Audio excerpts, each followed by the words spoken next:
नमस्कार, जय हिंद, राधे राधे दोस्तों। आप सभी को हमारे YouTube channel Sharma sir India में स्वागत है। आज हम रीजनिंग के कुछ सवाल लेके आपके सामने हाजिर हुए हैं। अगर आपको हमारी ये वीडियो अच्छी लगी तो लाइक शेयर और सब्सक्राइब करना और बेल के आइकन को भी दबाना है। और हाँ, अपने दोस्तों को भी इस वीडियो को व्हाट्सएप या फेसबुक के माध्यम से शेयर करना है। और इस वीडियो को बिना स्किप करके पूरा वीडियो को देखिए। यहाँ पर कुछ अलग तरह का सवाल लेके हम आपके सामने हाजिर हुए हैं। तो चलिए अब हम वीडियो स्टार्ट करते हैं। देखते हैं आज का पहला सवाल क्या है। यहाँ पर बोला गया है A, B and C can complete a piece of work in 24, 6 and 12 days respectively. Working together they can complete the same work in how many days? मतलब A, B और C एक काम को अगर करे तो A उस काम को 24 दिन में कर सकते हैं, B उस काम को 6 दिन में कर सकते हैं और C उसी काम को 12 दिन में कर सकते हैं। लेकिन अगर उन तीनों को एक साथ कराया जाए तो वो काम कितने दिन में वो काम को कर सकते हैं। यहाँ पर चार ऑप्शन है, 4 days, 4.5 days, 3/2 days और 3/7 days। अब देखते हैं पहले ए कितने दिन में कर सकता है वो काम। ए को 24 दिन, बी को 6 दिन, बी 6 दिन में ही और सी 12 दिन में कर सकते हैं।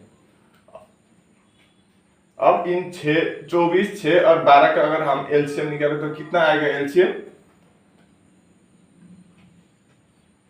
24 होगा एलसीएम निकालना होगा इन तीनों का।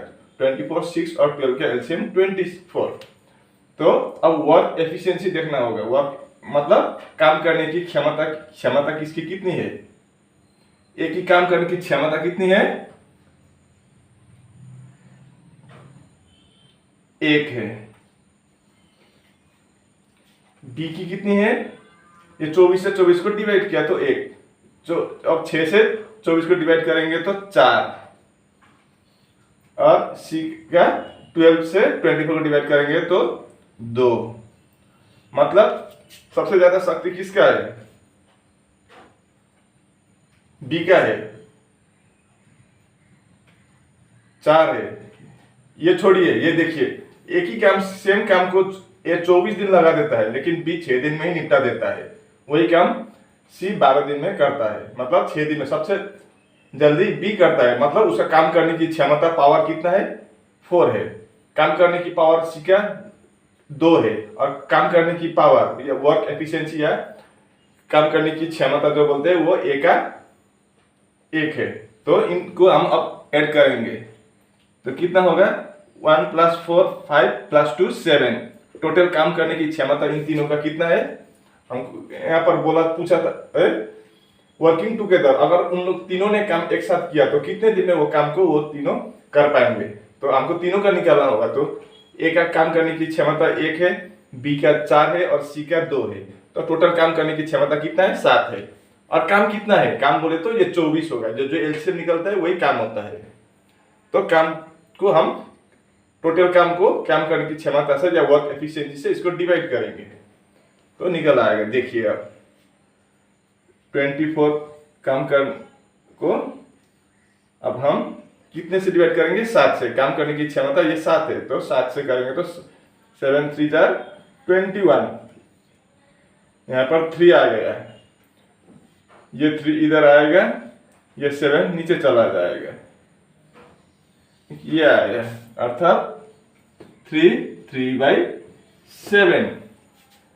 मतलब अगर वो तीनों एक साथ काम करें तो वो काम उन तीनों कितने दिन में कर सकेंगे या निपटाएंगे। तो आपका सही जवाब होगा डी वाला ऑप्शन 3/7 डेज। ये डी वाला ऑप्शन सही जवाब होगा। यहाँ पर समझ गए ना किस तरह से निकालते हैं। आपको कोई टेंशन नहीं है। पहले ए का कितना दिया है, बी का कितना दिया, सी का कितना दिया वो लिख दिया। उसके बाद इन तीनों का एलसीएम निकल दिया, 24 आ गया। उसके बाद उन लोगों की काम करने की क्षमता कितनी है, ए का इसको डिवाइड करेंगे। एक ही कितने दिन में काम किया? एक ने 24 दिन में, तो 24 से 24 को 1। बी ने 6 दिन में काम खत्म तो 6 दिन से 24 को किया टोटल काम को। सी ने 12 दिन में तो 2। इन तीनों को प्लस किया 7 और टोटल काम कितना होगा वो एलसीएम में जो निकलता है वही टोटल काम हो जाता है। तो 24 को 7 से डिवाइड करने पर ये आ गया। और ये होगा आपका आंसर। ठीक है, दूसरा सवाल देखते हैं। Question number 2, in certain code language sky is blue. Sky is blue का कोड क्या है? 481 है। सी इज डीप क्या कोड है? 246। और सी लुक्स ब्लू इसका कोड है 698। Find the code of deep. तो डीप का कोड क्या होगा वो हमको निकालना है। तो इसको कैसे निकालेंगे? इसको निकालने का बहुत आसान तरीका है। तो पहले हम क्या करेंगे, ये पहले वाला लाइन और दूसरे वाला लाइन ये देखेंगे। पीछे का छोड़ दीजिए, पहले हम आगे का देखेंगे। तो यहाँ पर क्या कॉमन है वो देखेंगे हम। इसका is blue, sea is deep, तो इसमें क्या कॉमन है? इज है यहाँ पर भी इज है, ये कॉमन है। तो वर्ड में इज कॉमन आएगा। अब नंबर में देखते हैं क्या कॉमन आएगा। 481 246, यहाँ पर भी 4 है, यहाँ पर भी 4 है, मतलब इसका कोड क्या होगा? 4 हो जाएगा। अब ये दूसरे और तीसरे लाइन देखते हैं। यहाँ पर sea is deep, sea looks blue, मतलब सी, यहाँ पर भी सी है, यहाँ पर भी सी है। मैं पहले वाला अंडरलाइन किया इसलिए मैंने दूसरे वाले को सर्कल किया, नहीं तो कंफ्यूज हो जाएंगे बाद में। ऐसे ही करना होगा आपको अभी जब एग्जाम में आए तो, नहीं तो कंफ्यूज हो जाएंगे। अब सी और सी यहाँ पर 2 कॉमन है, बाकी कॉमन नहीं है। तो कौन सा नंबर कॉमन है इसमें और इसमें? सेकंड और थर्ड में 6 कॉमन है। 6 को हम सर्कल कर देंगे, आप लोग भी पेंसिल से सर्कल कर देना, बाद में रबर से साफ कर देना, हो जाएगा। अब यहाँ पर हमको वो भी मिल गया। अब हम फर्स्ट लाइन और थर्ड लाइन में देखते हैं। Sky is blue, sea looks blue, यहाँ पर ब्लू है, ब्लू को रेड अंडरलाइन कर दिया, यहाँ पर भी ब्लू को। अब पहले वाले और दूसरे लाइन, थर्ड वाले तीसरे वाले लाइन में क्या कॉमन है? 8, तो 8 को अंडरलाइन कर दिया लाल से, मतलब ब्लू का कोड होगा 8। हमको किस चीज का कोड निकालने को बोला था? डीप का। अब यह देखिए सी का कोड क्या होगा? सी को सर्कल किया, सर्कल 6 है। इसका कोड क्या होगा? अंडरलाइन दिया है, अंडरलाइन 4 है। तो डीप का कोड क्या होगा? कुछ नहीं है तो यहाँ पर कुछ नहीं है, तो 2 हो जाएगा, यानी कि आपका ए वाला ऑप्शन सही जवाब होगा। डीप का कोड हो जाएगा आपका 2। ये रहा तीसरा सवाल। Find the mirror image of discovery. ये डिस्कवरी वर्ड के मिरर इमेज हमको पहचानना होगा। मिरर इमेज का मतलब जब शीशे में देखते हैं, आईने में देखते हैं तो कैसे दिखते हैं? ये हूबहू तो नहीं दिखते, आईने में कुछ गड़बड़ होता है, दाएं का बाएं, बाएं का दाएं होता है, ऐसा होता है। जैसे ये ओरिजिनल भी ऐसा है, अगर हम आईने में या शीशे में देखें तो ऐसा दिखाई देगा। एफ को ऐसा दिखाई देगा, सब उल्टा दिखाई देता है। उल्टा मतलब नीचे का ऊपर, ऊपर का नीचे नहीं, दाएं का बाएं, बाएं का दाएं, ऐसा होता है। तो यहाँ पर देखते हैं कौन सा सही हो गया इन चारों में से। अब नीचे से हम देखते हैं, ये नीचे का पहले देखते हैं क्या है? DISCOVERY, लेकिन क्या है यहाँ पर डी इधर होना चाहिए था लेकिन इधर आ गया, और वाई इधर होना चाहिए उधर, यानी कि आपका ये वाला नहीं होगा, क्योंकि आगे का पीछे, पीछे का आगे होता है, और दाएं का बाएं, बाएं का दाएं। ये याद रखिए, जो आगे का आगे ही है, पीछे का पीछे ही है, सेम टू सेम है। सिर्फ आपका अक्षर दाएं का बाएं, बाएं का दाएं हुआ है, लेकिन आगे का पीछे, पीछे का आगे नहीं हुआ है, तो ये नहीं होगा। अब ये वाला देखिए, इसमें क्या है? पहले हम ऐसे देखते हैं अक्षर क्या क्या है। यहाँ पर डी सीधा है, एस भी सीधा है, तो ऐसा तो होगा ही नहीं, छोड़िए। अब ये और इन दोनों में हमको कंफ्यूज है कौन होगा, कौन सा होगा। तो यहाँ पर देखिए, यहाँ पर भी सी सीधा है, ऐसा नहीं होगा। सी ऐसा वाला सी ऐसा हो जाएगा, तो ये भी नहीं होगा। तो बचा ही कोई एक ही है, तो वही होगा ही होगा, कोई कंफर्म है, कोई दूसरा विकल्प ही नहीं है। 3 ए सी और डी में तो हमने यहाँ पर लिखा हुआ कुछ अल्फाबेट गड़बड़ मिला हमको, लेकिन ये बी वाला में देखिए DISCOVERY ठीक ही है, यहाँ पर कोई गड़बड़ी नहीं है, तो यही वाला सही जवाब होगा। आपका बी वाला ऑप्शन सही आंसर है। ये रहा हमारा चौथा सवाल।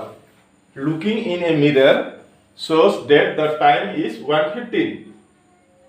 आईने में देखने पर हमको क्या दिखाई दिया? टाइम कितना हुआ था? 1:15 हुआ था। या 1:15 हुआ था। Then in an analog clock what is the actual time, तो असली घड़ी में जो दीवार पर टांगी हुई घड़ी है उसमें टाइम कितना हुआ है।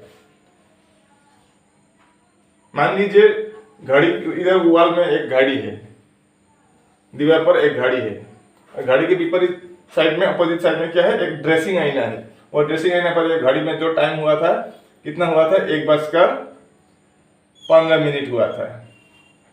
वो दिखाई दिया, घड़ी में कितना हुआ हमको मालूम नहीं, लेकिन ड्रेसिंग के जो आईना है वहां पर कितना दिखाई दिया, 1:15 दिखाई दे रहा है। तो असली और जो ओरिजिनल घड़ी है उसमें कितना टाइम हुआ है वो आपको पूछा है, और हमको घड़ी में कितना है वो निकालना होगा। लेकिन शीशे पर या आईने पर कितना दिखाई दिया, 1:15 दिखाई दिया। तो इसको कैसे निकालते हैं, टोटल 12 से निकालना होगा। घड़ी में 12 तक बजते हैं, 12 से ज्यादा नहीं बजते, हमारा टाइम 12 तक दिया हुआ होता है। तो हम क्या करेंगे, 12 से माइनस करेंगे, तो 12 को 12 ना लिखकर क्या करेंगे हम 11:60 लिखेंगे। बात तो सेम ही, एक ही है, 11 बजे और 60 का मतलब 1 घंटा 12 ही होता है, लेकिन हम 12 निकालने से आपको प्रॉब्लम हो जाएगा, इसलिए हम क्या करेंगे 11:60 लिखेंगे। अब कितना टाइम बोला था, 1:15 दिखाई दिया है, तो 1:15 उस आईने में दिखाई दिया, तो इसको क्या करेंगे हम माइनस करेंगे।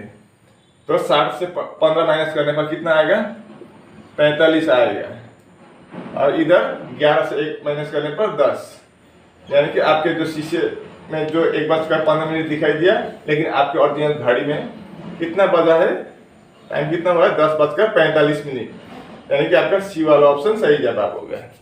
ऐसे निकालते हैं, टोटल 11:60 से माइनस कर दीजिए, आपका आंसर खुद ब खुद निकल आएगा।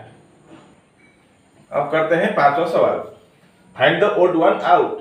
यहाँ पर से आपको ओड निकालना होगा, निकाल देना कौन सा है, यहाँ चार में से 169:16, 256:49, 289:64 और 324:64। इन चारों में से एक ओड होगा, उसको हमको पहचानना होगा। लेकिन अगर आप ध्यान से देखें तो यहाँ पर आप पहचान सकेंगे कैसे, ये ओड नहीं होगा, लेकिन इन दोनों में से एक होगा, क्योंकि यहाँ पर 64 दिया है, लेकिन 289 और 324 इन दोनों में से कुछ एक गड़बड़ होगा, बाकी ये नहीं होगा, मुझे तो ऐसा ही लग रहा है। तो चलिए अब हम करके देखते हैं कैसे करते हैं इसको। अब ये गौर से देखिए, 16 4 का स्क्वायर है, 49 7 का स्क्वायर, 64 8 का स्क्वायर है, स्क्वायर का खेल चल रहा है। इधर 169 किसका स्क्वायर, 13 का, 256 किसका है, 16 का, 289 किसका है, 17 का, और ये 324 किसका है, 18 का स्क्वायर है। सब स्क्वायर का बात चल रहा है यहाँ पर खेल। उसको आप, ये थोड़ा आसान हो जाएगा अगर आप स्क्वायर और क्यूब का वैल्यू जाने तो 169 ऐसे कर दीजिए, मान लीजिए 169, तो ये कितना होगा, ये 13 का स्क्वायर होगा। अब स्क्वायर को गोली मारिए, हम क्या करेंगे 1 और 3 को लेंगे, 1 + 3 करेंगे तो कितना होगा, 4 होगा। अब हम स्क्वायर करेंगे तो कितना होगा, 4 स्क्वायर मतलब 16, 169 से 16 आ गया। अब मैं सब चारों का दिखाता हूँ, इसका भी 256 का कितना होगा, 16 होगा, 16 स्क्वायर, स्क्वायर को गोली मारिए, तो 1 और 6 को हम क्या करेंगे, प्लस करेंगे, यहाँ के 1 + 6 आपका 7। अब इसको हम स्क्वायर दे देंगे, तो यहाँ पर स्क्वायर दिया, यहाँ पर स्क्वायर देंगे तो 47 × 7 49। तीसरा वाला 289 = 17 का स्क्वायर है। अब हम स्क्वायर को यहाँ पर भी छोड़ देंगे, सिर्फ 1 और 7 को प्लस कर देंगे तो कितना होगा, 7 + 1 8, 8 का स्क्वायर कर देंगे तो 8 × 8 64, 289 से 64 भी हमको मिल गया। अब चौथा वाला लास्ट वाला देखते हैं। अब तीनों मिल गया तो शायद ये नहीं होगा, फिर भी हम करके देखते हैं क्या है, कंफर्म करने में अच्छा है। 324 मतलब ये किसका है, ये 18 का स्क्वायर है, मतलब 1 + 8 प्लस कर देंगे यहाँ पर तो कितना होगा 9। सभी का स्क्वायर लिया था, यहाँ पर भी स्क्वायर लेंगे तो 9 × 9 81। होना चाहिए यहाँ पर 81 है 64, यानी कि आपका डी वाला ऑप्शन ओड है, बाकी सब सेम टू सेम, इसके साथ जो रिलेशन है वही सेम टू सेम रिलेशन है, बाकी डी वाला ओड हो जाएगा। ठीक है, ये रहा हमारा छठा सवाल, arrange the following words according to English dictionary. English dictionary के अनुसार इन वर्ड को हमको अरेंज करना होगा, कौन सा आगे आएगा और कौन सा पीछे जाएगा। तो इसको मैंने बहुत बार सिखाया, मैं हर वीडियो में एक एक क्वेश्चन इसके बारे में भी मैं बनाता हूँ। तो देखिए यहाँ पर ऐसे कैसे करते हैं, इस तरह का सवाल आए तो पहले कॉमन देखते हैं यहाँ पर क्या होगा, आंसर में भी देख सकते हैं। पहले क्या है 2 2 2 4, मतलब पहले 2 ही आएगा, वो ज्यादातर चांस है, और 4 बाकी 1 3 5 में आएगा। फिर भी वो इतना ज्यादा कॉन्फिडेंस होने की जरूरत नहीं है। कभी कभी हम क्या करते हैं, देखते हैं यहाँ पर है तो ओवर कॉन्फिडेंस होकर जल्द दर्ज करने में कभी कभी हमारा गलती हो जाता है, इसलिए ये ऑप्शन में मत जाइए, पहले हम क्वेश्चन को रुक करते हैं। कॉमन देखते हैं क्या है, BUC के, सभी में BUC की है। हो सकता है आपका 10-12 सेकंड या 20 सेकंड ज्यादा चला जाए, लेकिन ओवर कॉन्फिडेंस होने पर कभी कभी गलती हो जाता है, इसलिए आप धीरे से करिए आपका, ताकि आपका आंसर गलत ना हो जाए, क्योंकि 1 नंबर का सवाल है, कभी कभी 1 नंबर कम होने पर भी आपका नौकरी का सवाल है, इसलिए ओवर कॉन्फिडेंस होकर मत कीजिए, धीरे धीरे से कीजिए, आपका सही जवाब निकल आएगा ऑटोमेटिक। तो कॉमन देखिए यहाँ पर BUC के है सभी में, तो ये छोड़ दीजिए।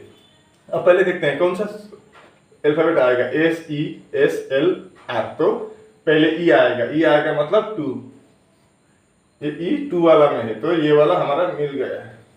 अब बाकी 4 में देखते हैं कौन सा आएगा, K के बाद BUC के तो चारों में है, ये नंबर देखिए। अब E देखा है, उसके बाद क्या देखेंगे, E के बाद FGHIJKL, L आएगा, यानी कि ये वाला है, यानी कि 4, हमारा ये वाला भी हमको मिल गया है। अब इन तीनों में कौन सा आएगा, R, उसके बाद S आएगा, R आएगा, मतलब 5, 2 4 5। अब S का कंपटीशन है दोनों में। अब पहले यहाँ तक, अब देखिए S तक कॉमन है, BUC के S, तो अब हम इसके पीछे वाला देखेंगे, पहले कौन आएगा, H आएगा कि क्या आएगा, H आएगा, मतलब 1 आएगा, तो लास्ट में क्या आएगा 3। ये वाला ऑप्शन क्या पर है, 2 4 5 1 3, 2 4 5 1 3। ऐसे कीजिए, आप जल्दबाजी में कॉमन देखेंगे और ये देखेंगे ऑप्शन, ऐसे करने से आपका गड़बड़ हो सकता है। ठीक है, इस तरह से निकलिए, आपका कोई गलत होने का चांस ही नहीं होगा, 100% राइट हो जाएगा।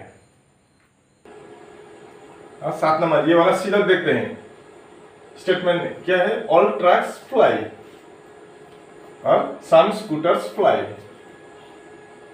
तो ऑल ट्रक्स बोला, यहाँ पर ये वर्ड गौर कीजिए, यहाँ पर ऑल दिया है, यहाँ पर सम दिया है, यहाँ पर ऑल नहीं दिया है, मतलब ऑल ट्रक्स क्या करता है, ऑल ट्रक्स, सब ट्रक क्या करता है, ये ट्रक ट्री, ये ट्रक क्या करता है, फ्लाई करता है, उड़ता है, मतलब टी फ्लाई के अंदर ही हो जाए, मतलब सब फ्लाई के अंदर ही सब ट्रक हो जाता है, ऑल ट्रक्स फ्लाइज, 1 नंबर का। अब यहाँ पर बोला है दूसरा पर, सम स्कूटर्स फ्लाई, सब ऑल स्कूटर नहीं बोला, सम, मतलब कुछ स्कूटर फ्लाई करता है, उड़ता है, मतलब स्कूटर, ये स्कूटर हो गया, स्कूटर का कुछ हिस्सा, ये वाला हिस्सा उड़ सकता है, बाकी हिस्सा ये वाला उड़ नहीं सकता है, ये क्योंकि ये फ्लाई के बाहर है, जो अंदर वाला हिस्सा है वो उड़ सकता है स्कूटर का, जो बाहर वाला है वो उड़ नहीं सकता है। अब यहाँ पर क्या बोला कंक्लूजन में, ऑल ट्रक्स आर स्कूटर, ये क्या है, ऑल ट्रक्स आर स्कूटर्स है, होगा क्या, स्कूटर अलग है, ट्रक अलग है। यहाँ पर देखिए ट्रक के साथ स्कूटर का कोई संबंध ही नहीं है, तो ऑल ट्रक्स आर स्कूटर, आपका ये वाला रॉन्ग हो जाएगा। दूसरा वाला देखते हैं, some scooters do not fly, ये देखिए अब सम स्कूटर्स क्या है, डू नॉट फ्लाई, ये फ्लाई के बाहर है, ये वाला हिस्सा फ्लाई कर सकता है, लेकिन सम नहीं फ्लाई कर सकता है, कुछ हिस्सा फ्लाई कर सकता है, कुछ हिस्सा फ्लाई नहीं कर सकता, जो हिस्सा इस वाला फ्लाई के सर्कल के बाहर है ये वाला फ्लाई नहीं कर सकता है, तो ये वाला सच हो जाएगा, true, some scooters do not fly, यानी बी वाला नंबर 2 वाला सही होगा। तो यहाँ पर कौन सा होगा, यहाँ पर देखते हैं, ओनली 1 फॉलो, ये 1 फॉलो करता है नहीं करता है, ये तो रॉन्ग हो गया, ओनली 2 फॉलो, और ये पहले ये 2 फॉलो होता है, लेकिन ये क्या क्या है तीसरा देखते हैं, बोथ 1 and 2 फॉलो, ये तो नहीं होगा, 1 फॉलो ही नहीं करता है तो बोथ का सवाल ही नहीं होगा, नन ऑफ द अबव भी नहीं होगा, तो आपका ओनली 2 फॉलोस, ये वाला सही होगा। इस तरह से निकालते हैं, अगर सिलक दिया जाए तो आसान हो जाएगा, कुछ ज्यादा नहीं, आप इसे डायग्राम बना के मीनिंग को अच्छी तरह समझिए, आप खुद निकल पाएंगे। ठीक है, ये 8वां सवाल देखिए, ये ब्लड रिलेशन से है। यहाँ पर बोला गया है pointing to a girl, Jaya से she is the daughter of my mother in law's only child, how is the girl related to Jaya. एक लड़की की और इशारा करते हुए दिखाते हुए जया ने क्या बोला, वो लड़की कौन है उसे परिचय दिया, उसे इंट्रोड्यूस कैसे दिया, शी इज द डॉटर, वो लड़की क्या है, डॉटर है, बेटी है, किसका बेटी है, daughter of my mother in loss, mother in law मतलब मेरे सास की ओनली चाइल्ड, मेरे सास के एकलौते औलाद का बेटी है, तो वो लड़की रीता की क्या लगती है, वो पूछा है, वो लड़की रीता की क्या लगती है। तो इसको कैसे निकालेंगे, इसको निकालने के पहले हम, रीता नहीं जया, सॉरी, पहले हम इसको जया से लिखेंगे। जया ने इस लड़की की तरफ दिखाते हुए क्या बोला, पहले उसको छोड़िए, पहले जया ने क्या बोला, she is the daughter of my mother in law's only child, मतलब इसका मदर इन लॉ का मतलब इसके पति का माँ, हस्बैंड का माँ, तो जया इधर है, ये जया मतलब लड़की के फीमेल है, माइनस कर दूंगा, तो इधर जया का ये क्या होगा, हस्बैंड होगा, हस्बैंड का मतलब प्लस, हम मेल को प्लस करेंगे, फीमेल को माइनस करेंगे, तो इसका माँ होगा इधर, जया के हस्बैंड के माँ होगा इधर मदर, तभी ना इसका मदर इन लॉ होगा, हस्बैंड का मदर इसका मदर इन लॉ है। She is the daughter of my mother in law's only child, लेकिन मदर इन लॉ के और दूसरे बच्चे नहीं है, सिर्फ एक ही बच्चे है, एकलौता, ओनली चाइल्ड का मतलब एकलौता बच्चा, तो कौन होगा वो एकलौता बच्चा, जया का हस्बैंड ही होगा। अगर दूसरा बच्चा होता तो शायद उसका देवर हो सकता था या ननंद हो सकते थे, कोई भी बच्चा हो सकता था, लेकिन सिर्फ एक ही ओनली 1 चाइल्ड बोला तो वो उसका ही हस्बैंड होगा, जया का ही हस्बैंड होगा, कोई दूसरा बच्चा ही नहीं है। यहाँ पर mother in law's only child का मतलब जया के हस्बैंड का ही बात हो रहा है यहाँ। अब वो ये लड़की कौन है, she is the daughter of my mother in law's only child, मतलब मदर इन लॉ का एकलौता बेटा का बेटी है, मतलब जया का हस्बैंड का बेटी है वो लड़की, जिस लड़की को उसने दिखाया, जो गर्ल को दिखाया, वो जया का हस्बैंड का सास का एकमात्र औलाद का बेटी है, तो ये होगा जया का हस्बैंड का बेटी है, जया हस्बैंड। तो अब जया का इसके साथ क्या संबंध है, ये लड़की जया की क्या लगती है, हाउ इज द गर्ल क्या लगती है, वो पूछा है, जया की क्या लगती है, बेटी लगती है, तो आपका सी वाला ऑप्शन सही जवाब होगा। और इसी के साथ हमारा वीडियो यहीं पर समाप्त हुआ। अब बताइए आपको हमारे वीडियो कैसे लगी, अगर अच्छी लगी तो लाइक शेयर और सब्सक्राइब करना और बेल के आइकन को भी दबाना, ताकि हमारा दूसरा वीडियो अपलोड होने पर आप वीडियो को मिस ना करें। मैं ऐसे मुद्दे लेकर आपके सामने जल्द फिर हाजिर होऊंगा, तब तक के लिए मुझे विदा दीजिए। आपका दिन शुभ हो। राधे राधे।